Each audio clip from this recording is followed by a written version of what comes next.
for a couple more days. It was just amazing. Visitors to the National Mall in Washington, D.C. can explore a sea of statues, It was beyond anything that we had expected. including this one of Lindsay Rustad from Windham. Actually, she's wearing the same jacket, these same pants, these same boots. It's the If Then She Can exhibit. 120 life-size statues of contemporary women from all over the U.S. They really do represent a diversity of education, of career levels, and a variety of demographics. Half of the women are women of color. They're all innovators in science, technology, engineering, and math, otherwise known as STEM. Women like Lindsay Rustad, who's based in Maine, who's a research ecologist, who is doing really large and daring experiments on forest soil warming, acid rain, drought, and ice storms. We're all ready to go for one of the first ever ice storm experiments in the world. Lindsay is a climate scientist with the USDA Forest Service. I've really spent the better part of the last 3 decades trying to figure out what makes forests tick, and particularly how large-scale disturbances like air pollution and climate change and extreme weather events can affect the forest. She works at the Hubbard Brook Outdoor Laboratory in the White Mountains. This is our ice ornament. It's a device that we developed to put up in the trees so we can measure ice accretion.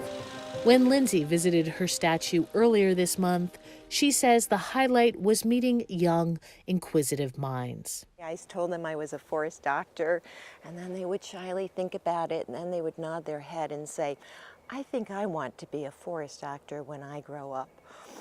So it was just so emotional. Research shows girls in particular start to lose interest or confidence in STEM during middle school. And the motto in If Then is if she can see it, then she can be it. There's research out there that shows that girls, when they are exposed to role models in STEM, they have more confidence and they more self-perception that they can also consider those careers.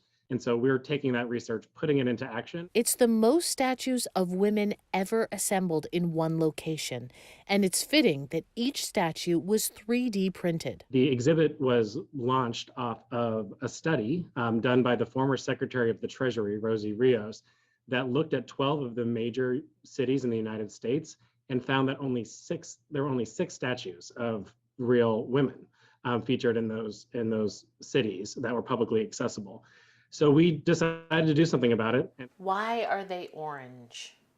That's a great question. It really represents the boldness of each of these women and their careers.